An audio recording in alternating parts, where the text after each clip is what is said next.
இந்த பேய் எவ்வளோ அழகாக இருக்குல்ல. நம்மளுக்கும் இந்த மாதிரி ஒரு பேய் கிடைச்சா ஜாலியாக தான் இருக்கும்னு நினைக்கக்கூடிய ஒரு படம் தான் நவீன் பாலி. பூஜை புனஸ்கானன்னு இருக்கக்கூடிய குடும்பத்தை சார்ந்தவராக இருந்தாலும் தனிப்பட்ட முறையில் இவர் ஒரு எலக்ட்ரானிக் கிட்டாரிஸ்டாக மாறுறது தான் இவருடைய விருப்பமே.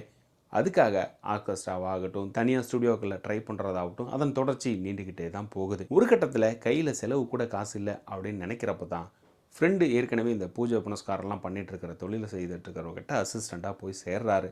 ஒரு கட்டத்தில் அவருக்கு ஆக்சிடெண்ட் நடக்க, எனக்கு 40 கொடு, நீ 60 எடுத்துக்கோ அப்படிங்க இவரோட கான்ட்ராக்ட் எல்லாத்தையும் அவருக்கு கொடுக்க ஆரம்பிக்கிறாரு. அதே போல் நடக்க ஆரம்பிக்குது. ஒரு கட்டத்தில் ஒரு பையன் சரியாக பிடிக்கல, அவனுக்கு புனஸ்காரம் பண்ணும் அப்படின்னு கூட்டிகிட்டு போக, அங்கே அவனுக்கு பேய் பிடிச்சிருக்கிறதே அதுக்கப்புறம் தான் தெரிய வருது.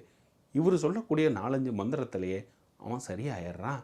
ஆனால் ட்விஸ்ட்டு இங்கே தான் வைக்கிறாங்க படத்தில். இவர் வீட்டுக்கு வந்ததுக்கு அப்புறமா அன்னைக்கிரவே அந்த லேடி பேய் இந்த வீட்டுக்குள்ளார வர ஆரம்பிச்சிருது. இதுக்கப்புறம் நடக்கக்கூடிய காமெடி கலாட்டாக்கள் தான் இந்த படம். நவீன் பாலி ஒரு ஹீரோ லுக்கெல்லாம் கிடையாது.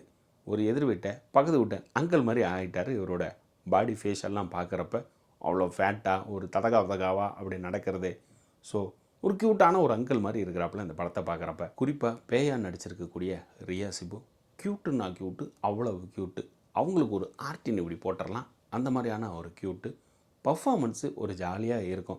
பெரிய அளவுக்குள்ள மெனக்கிடக்கூடிய பர்ஃபார்மன்ஸ் எல்லாம் ஒன்றும் கிடையாது.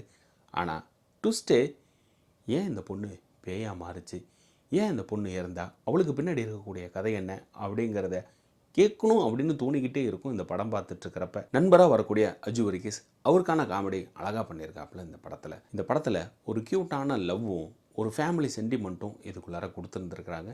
ஸோ சைலண்ட்டாக ஒரு மூவியை அழகாக ரசித்து பார்க்கணும் அப்படின்னு விருப்பப்பட்டால் இந்த படத்தை நீங்கள் ட்ரை பண்ணி பார்க்கலாம். ஸோ இதே போல் நம்ம சேனலில் மற்ற படங்கள் ரிவ்யூ இருக்குது பாருங்கள். மறக்காமல் சப்ஸ்கிரைப் பண்ணிட்டு மற்றவங்களுக்கும் ஷேர் பண்ணுங்கள்.